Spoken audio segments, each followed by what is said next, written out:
¿Te preocupas por tu familia? Entonces, ¿por qué darles solo huevos ordinarios cuando pueden disfrutar de lo mejor? Eggland's Best, los únicos huevos con ese delicioso sabor fresco de granja, además de la mejor nutrición, como 6 veces más vitamina D, 10 veces más vitamina E y 25% menos de grasa saturada que los huevos regulares, además de muchos otros nutrientes importantes. Así que, dales los mejores huevos. Eggland's Best, mejor sabor, mejor nutrición, mejores huevos.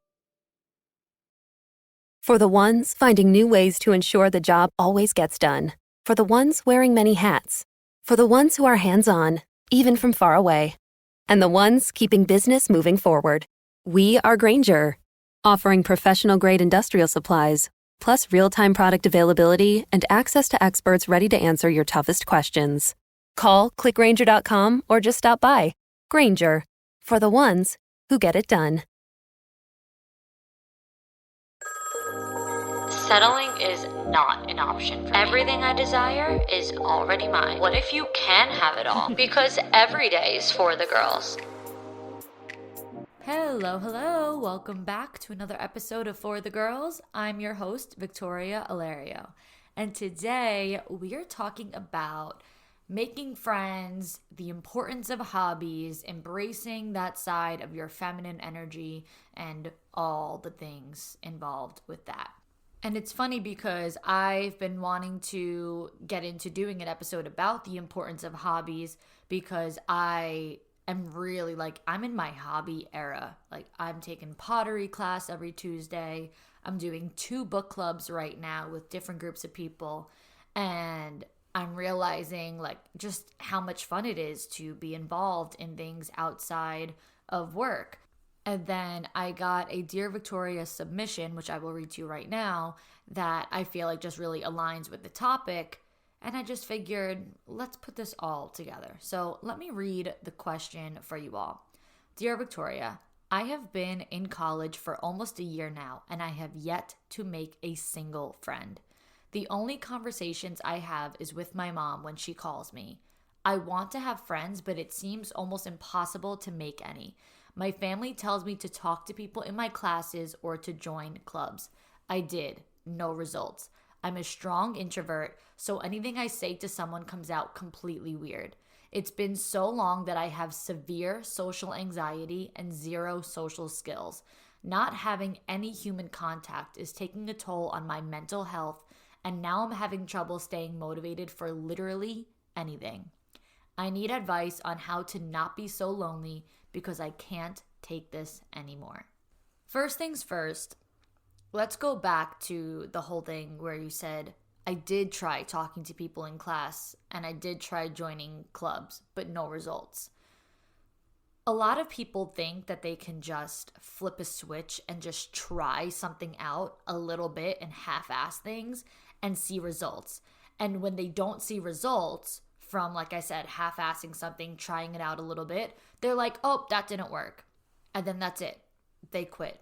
And that applies in so many areas of life, not only about making friends, but business, personal development, a hobby, creativity. I mean, I think of myself, I'm so bad at pottery. And the first time I went, I was really fucking bad at it. I literally got nothing out of it. So I could have said, oh, I tried pottery, no results, wasn't good, and then never gone back. But no matter how bad I am at it, I keep going because I want to get good at it. I want to keep, increasing the strength and building the strength. Think of this like working out, like building muscle. You're not going to build muscle or be really good at the gym the first time you go. So how do you build muscles and how do you get really good at lifting weights in the gym? You keep working it out. You build the muscle daily, a few times a week. You just stay consistent until you see that the muscle is built, or however, whatever results that you look for, until you realize, wow, these weights are feeling light. I can now increase my weight. Once you start seeing results like that, you realize you're getting stronger. So that's the same as this. If you just try to have these awkward conversations in class, or you try to join a club once or twice and you really lack social skills, No, you're not going to see results. So that's not to put blame on you, but it's to put accountability on you to understand that you can't just try something once or twice and think that you're going to have these outstanding results. I will say that in college especially, it's not that easy to make friends, period. Even aside from social anxiety, aside from lacking social skills, aside from having really low human contact, it's already hard to make friends. People are cliquey, people have their groups, people are on certain teams, or people are in sororities or whatever it is. People knew each other from home. Like, they already kind of have their people. So when you go to school as an individual and you need to find a group to connect with, or even just one single person to connect with, it's already not that easy. So now if you're going to add social anxiety and a lack of social skills and a lack of human interaction and, really not great mental health, it's much harder. It's going to be even harder. So the first step is to have that self-awareness and to have the accountability and to know the reality of the situation is this is a difficult thing. This is a difficult season of my life. I have to take control of it. I have to take the reins and decide that I'm going to change this dynamic and I'm going to do basically whatever is in my power to do it. Does that mean forcing friendships? No, of course not. But what are things that you can do? You can work on your social skills. You can work on your anxiety and your mental health. Going to therapy, that's number one right there for talking to somebody who is licensed to help mental health issues and things like anxiety.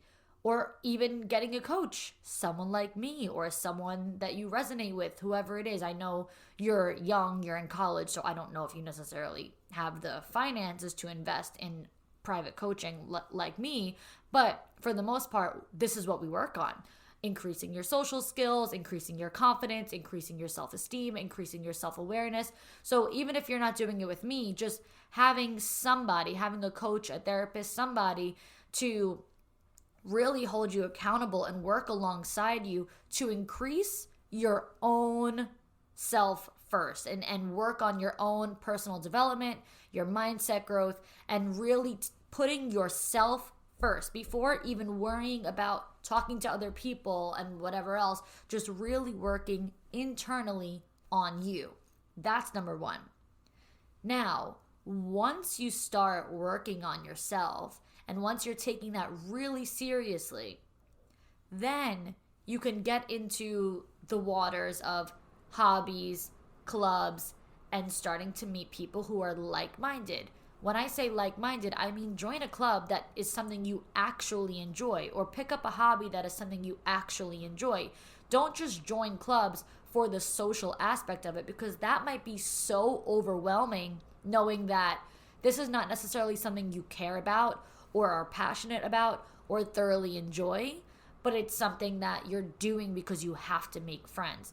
But if you join a club or you pick up a hobby that's something you really want to get good at or you really care about, then you'll realize and you'll see that you're surrounded by like-minded people with similar interests because they also care about this. They're also involved in this. So no matter what it is, I think about myself. I like I said, I just started to take pottery, and I was really nervous because I don't know what everyone's skill level is. What if they're really good at pottery and I'm really bad? What if they all know each other and I'm the only one individual and they're going with their friends? It's nerve-wracking to start something new with all complete strangers, and it's something that you're doing for the first time. But once I got comfortable and would just ask for help or just compliment someone's work and say, oh, that looks really nice or whatever, keeping it super simple like that, you start to build rapport, and then you start to have more conversations. What's your name? Oh, where do you live? How old are you? Whatever. And it just, you start slow and you build up, And by the end of the first class, I asked everyone who was around me, I said, because in this program in particular, we have something called open studio hours after, like, whenever you want, basically during the week. So you have your session once a week, you have your class once a week, and then you could also once a week go by yourself and do open studio. So I had asked the girls by the end of the class, I was like, hey, does anybody know when they're gonna do open studio this week? Do you guys want to go maybe at the same time? Do you guys want to do open studio together so that we're not alone? Because in open studio, it's literally that. In open studio, there's no instructor helping you. You just go by yourself and you figure it out. And so I made a little group chat with whoever said yes. And it was that simple. We didn't talk about anything crazy. We didn't talk about anything personal. It just started from little comments, questions, compliments, building up to being like, hey guys, I've never done pottery before, so I'm a little intimidated to do open studio by myself. If anyone else is on the same page and you guys want to help each other doing open studio, let me know. And like 3 of the girls said that they wanted to do that, so I made a little chat, and we're organizing to go to open studio at the same time. So that could apply with any hobby or club, because you could have a certain type of like homework. I don't mean homework, but like an at-home project or something to study for. And you can always start to build up these conversations with people, and it gives you something specific to talk about, which may make it less awkward, because like you said, anytime I try to say something, it comes out completely weird. And that might be because you're just trying to make conversation and you don't know what to make conversation about, and you're just like, whatever comes to mind, I'm just gonna spitball. But if you're doing something like pottery, I'll use as an example, if you're doing something like pottery, then at least you can ask questions and build conversation around pottery. So you can make conversation a lot more simple by saying, have you ever done this before? This is my first time. If I have help, can I ask you, where have you done this before? Do you enjoy it? How many years have you been doing it? What's the hardest part for you? What's your favorite part? What do you enjoy the most? What do you like the least? So your conversations are not weird, random, made up out of the blue. It's something easy to constantly turn to because you've made this friend doing this hobby, or not even made this friend, but you just made this acquaintance doing this hobby, and like, this is normal to just talk about that. Another thing that I don't know if it's really big necessarily on a campus, but I know is pretty big like in cities in general, is to get on Bumble BFF. If you know what that is. There's probably also other versions of Bumble BFF, but I am just not aware of them. But what it basically is you guys know Bumble, the dating app. You download Bumble. It's all in the same place. And one of like the settings, I guess, as soon as you're like making a profile is like, what are you going to use Bumble for? Dating, business, or friendships? And so it'll like turn your app into like Bumble BFF. And I've made a bunch of friends on Bumble BFF. One of those friends I actually interviewed on For the Girls last year, Aisha Mohammed.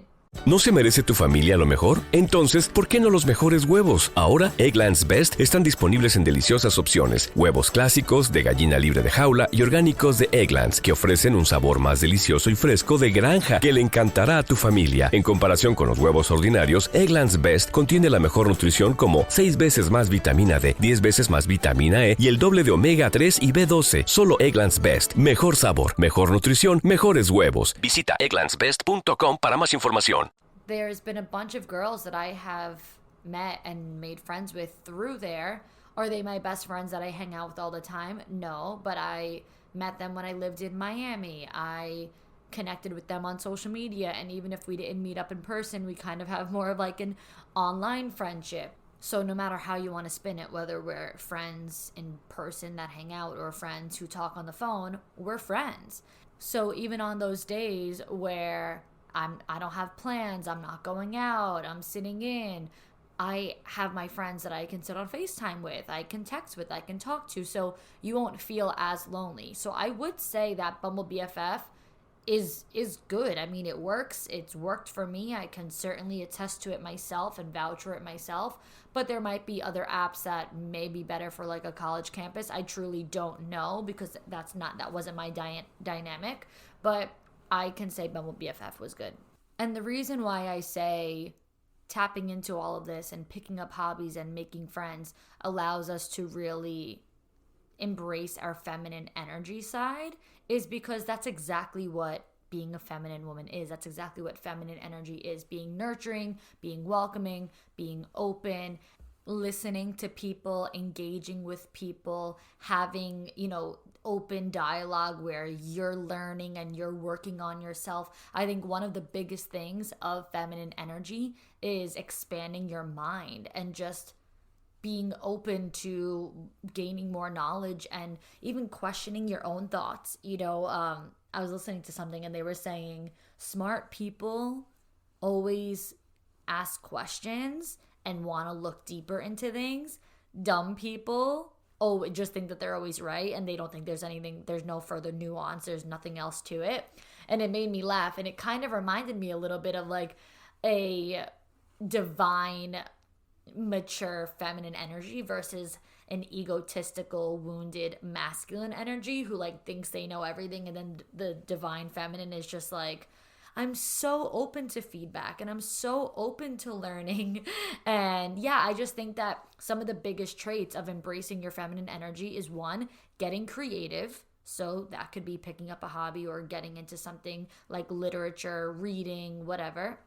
And making friends and showing love to people and giving love, putting love out there, putting effort and energy out there to being nurturing and welcoming. All of that really allows us to tap into that more feminine side. I got back into reading about 2 years ago, and I'm someone who's always loved to read. But I stopped once I got really serious about my work and my business because I just felt like I didn't have the time for any of that. And I felt like I couldn't make the time for reading. I felt like time reading was time wasted. That was me being unproductive because I could be spending that time working, making more money, whatever. And I realized how heavily reliant I was on my masculine energy.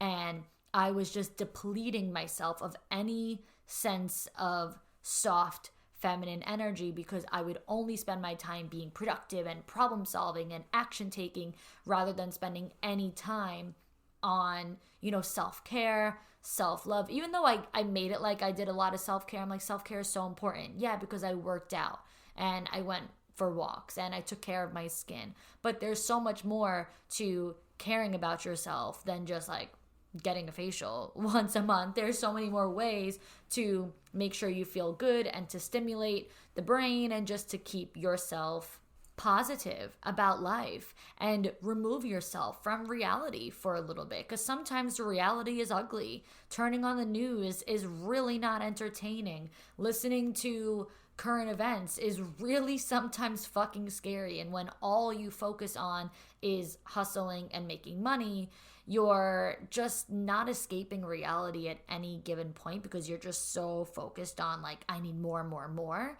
And I just think there's so much time in the day to do less and just relax. And so I would say getting into reading again has really, really, really allowed me to bring in like a little bit of a softer energy into my life. And so I think I asked a few episodes back, maybe a couple months ago, whatever, and I was asking if anyone knows how to get into book clubs or something like that.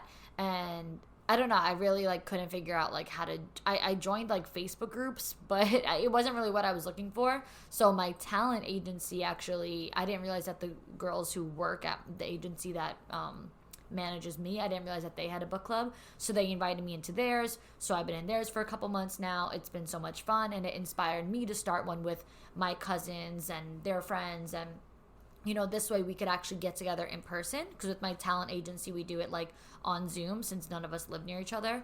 But with my cousins and them, where we're starting it now this month, and we're gonna like actually get together at each other's houses, because we only really spend time together for like holidays or occasions, like something, you know, important like that.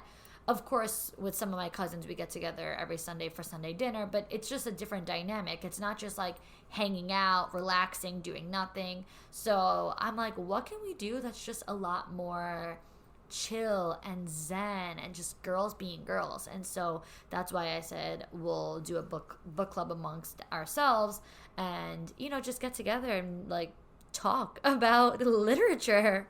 So I was thinking about what are some other hobbies that are good for women, because of course I mentioned pottery and reading and book clubs, but that's not necessarily for everyone. So a few other ideas that came to mind were learning a new language. I have a girlfriend right now who I think she's been learning Italian, because I think she's going to Italy. And she's like, it's so much fun. And she's been like connecting with other people, and you actually feel like really smart like it's when you can start picking up on full sentences and conversation in another language. So I know that's something I want to do. I haven't made the time for it, but learning a new language is something that's really cool.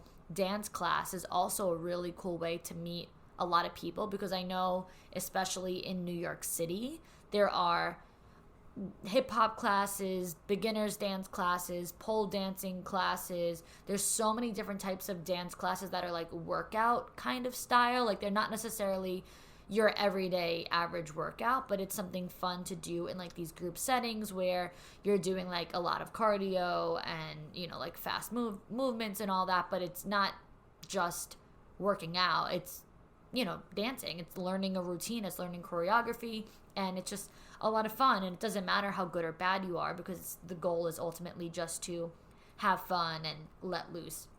And I think yoga is also a really good hobby. I don't know if yoga would be considered a hobby per se, because it is a workout. Like you could literally go to the gym and do yoga, but I know some people who do it just for fun, just to relax, and that's something that definitely allows you to tap into your feminine energy, because you get to really like stretch, and, you know, your muscles are not as tense, and you like loosen up, and you just really like get in touch with your body, and you can feel just like a lot lighter, a lot more zen, and with just a much clearer mind. And then of course there's more creative things like painting, drawing, sewing.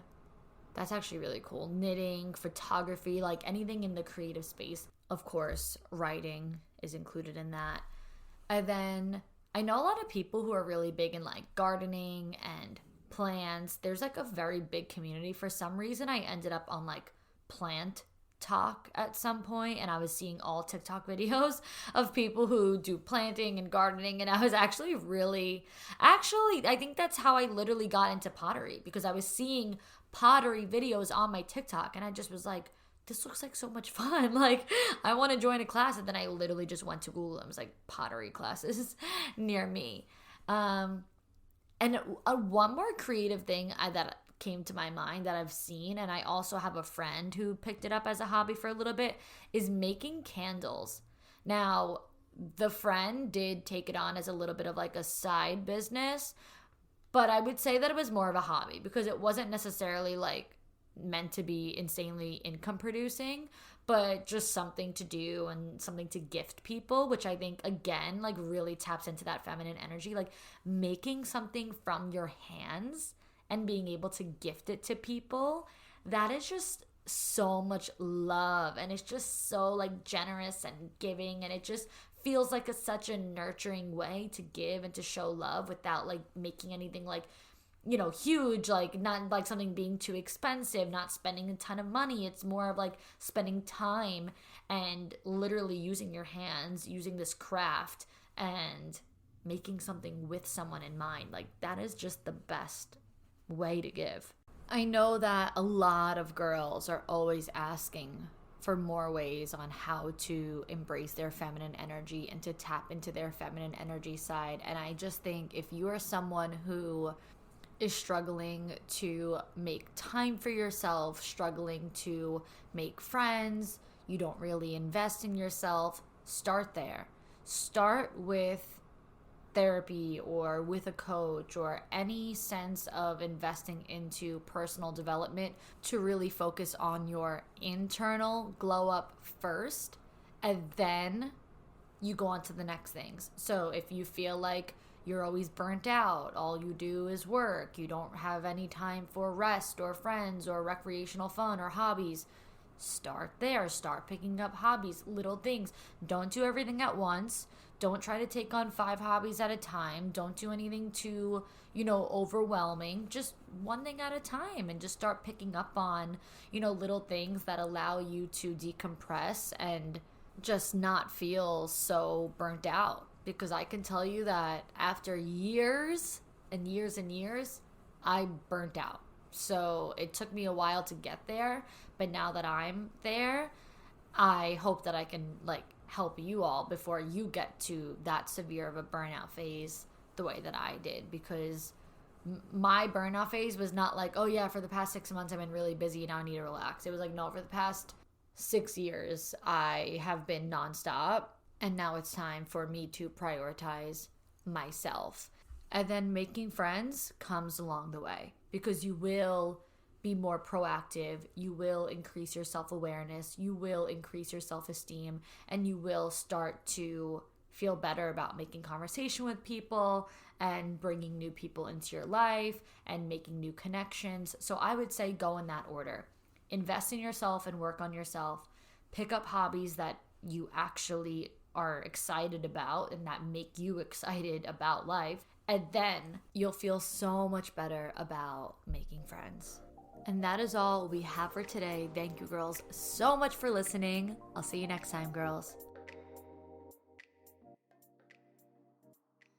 ¿No se merece tu familia lo mejor? Entonces, ¿por qué no los mejores huevos? Ahora, Eggland's Best están disponibles en deliciosas opciones. Huevos clásicos, de gallina libre de jaula y orgánicos de Eggland's, que ofrecen un sabor más delicioso y fresco de granja que le encantará a tu familia. En comparación con los huevos ordinarios, Eggland's Best contiene la mejor nutrición, como 6 veces más vitamina D, 10 veces más vitamina E y el doble de omega 3 y B12. Solo Eggland's Best. Mejor sabor, mejor nutrición, mejores huevos. Visita egglandsbest.com para más información.